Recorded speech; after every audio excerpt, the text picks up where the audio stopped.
Assalamualaikum warahmatullahi wabarakatuh. Berikutnya saya dan teman-teman saya di sini mau mempresentasikan hasil diskusi di kelompok kami, yaitu industri organization.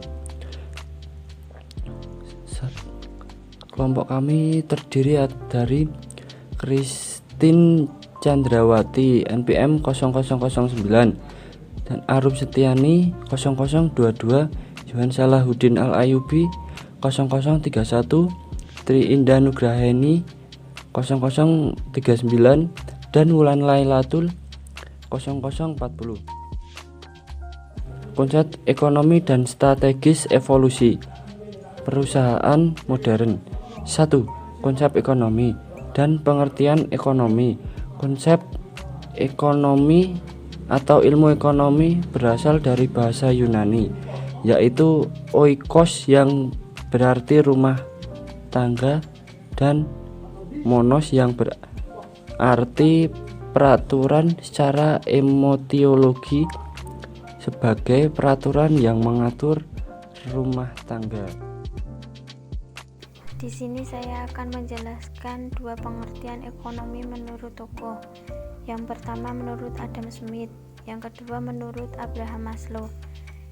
Yang pertama menurut Adam Smith yaitu menjelaskan tentang konsep ekonomi, yaitu suatu penyelidikan yang berhubungan dengan keadaan dan sebab adanya kekayaan negara.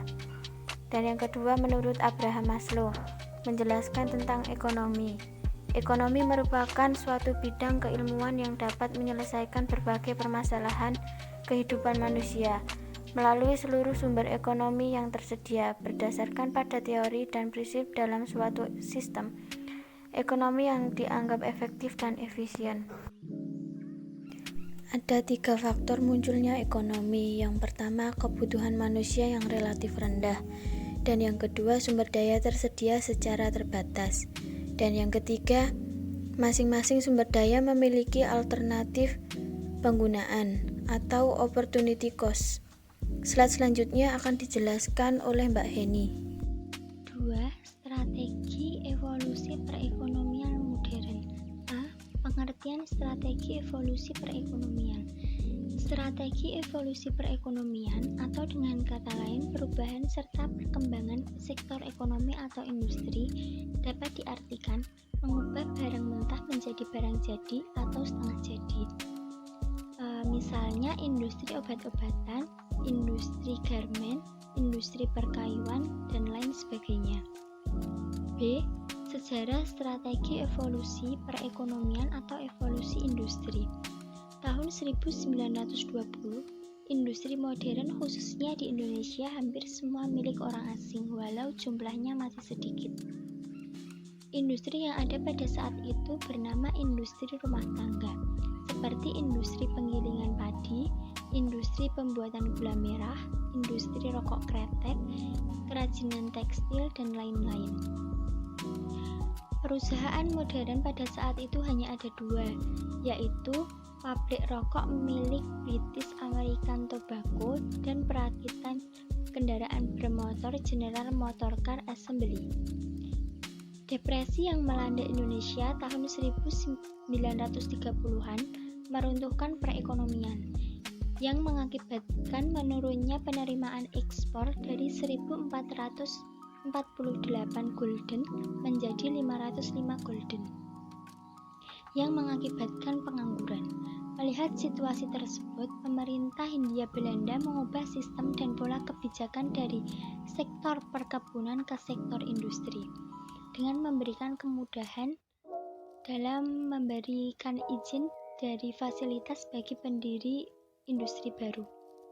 Setelah Indonesia merdeka, mulai menawarkan industri dan investasi walau dalam bentuk coba-coba. Tahun 1951, pemerintah membuat rencana urgensi perekonomian, di mana program utamanya adalah membentuk dan mendorong perekonomian pribumi dan melihat pembatasan industri besar yang dimiliki oleh Eropa dan Cina. Slide selanjutnya akan dijelaskan oleh Mbak Wulan. Yang selanjutnya yaitu perekonomian modern atau industri modern. Akibat dari adanya evolusi perekonomian tentunya memicu cara berpikir seseorang untuk mengubah perekonomian klasik menjadi perekonomian modern, sehingga dalam pertumbuhannya diharapkan ekonomi akan semakin ideal. Pada era saat ini, berbagai macam kebutuhan telah banyak menerapkan dukungannya melalui media internet atau digital sebagai wahana interaksi serta berkomunikasi satu sama lain. Jika dilihat dari wadah kegiatan ekonomi dunia saat ini dari berbagai bidang, misalnya dari sharing ekonomi bisa melalui Zilog atau Zipcare atau lain sebagainya. Kemudian di bidang education atau bidang pendidikan bisa melalui aplikasi Canvas atau Open to Student, termasuk juga Zoom dan lain sebagainya. Dan yang terakhir yaitu marketplace. Marketplace ini bisa melalui Bukalapak, Blibli, Shopee atau lain sebagainya. Dimana yang dulunya itu hanya toko tempat biasa seperti warung atau toko kelontong-kelontong biasa, sekarang telah berubah menjadi sebuah situs belanja online seperti yang sudah saya sebutkan tadi, yaitu contohnya seperti Bukalapak, Blibli, dan lain sebagainya. Hal ini tentunya menjadi sebuah gambaran nyata dari evolusi perekonomian yang tadinya klasik menjadi sebuah perekonomian modern yang lebih ideal dan mudah dijangkau oleh berbagai kalangan. Slide selanjutnya akan dibacakan oleh Arum Setiani. Skill industri di masa depan. Yang pertama ada complex problem solving. Dengan adanya complex problem solving, diharapkan mampu menyelesaikan berbagai masalah kompleks yang terjadi, membuat sesuatu yang tidak mungkin menjadi mungkin, membuat kita menjadi lebih unggul dibanding yang lain, dan meningkatkan kepercayaan diri. Yang kedua ada social skill. Kemampuan sosial ini akan dapat menjelaskan dan memberikan nilai tambah atau nilai lebih untuk membawa kita pada kesuksesan, seperti kemampuan untuk melakukan koordinasi, negosiasi, persuasi, mentoring, emotional intelligence, dan sebagainya. Yang ketiga, ada proses skill, di mana kemampuan yang terdiri dari active listening, logical thinking, mentoring self and the others. Yang keempat ada system skill, kemampuan untuk dapat melakukan judgment dan kepuasan dengan pertimbangan cost benefit, serta kemampuan untuk mengetahui bagaimana sebuah sistem dibuat dan dijalankan. Yang kelima ada cognitive abilities, skill yang terdiri dari antara lain cognitive flexibility, creativity, logical reasoning, problem sensitivity, mathematical reasoning. Selanjutnya ada cara merespon perekonomian masa depan. Yang pertama, komitmen peningkatan investasi di pengembangan digital skills. Yang kedua, selalu mencoba dan menerapkan prototip teknologi terbaru, learn by doing. Yang ketiga, menggali bentuk kolaborasi baru bagi model sertifikasi atau pendidikan dalam ranah peningkatan digital skill.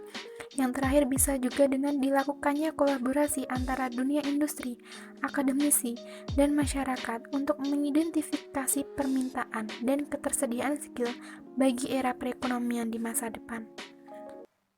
Sekian presentasi dari kelompok kami, terima kasih atas perhatiannya. Kami mohon maaf apabila banyak kekurangannya.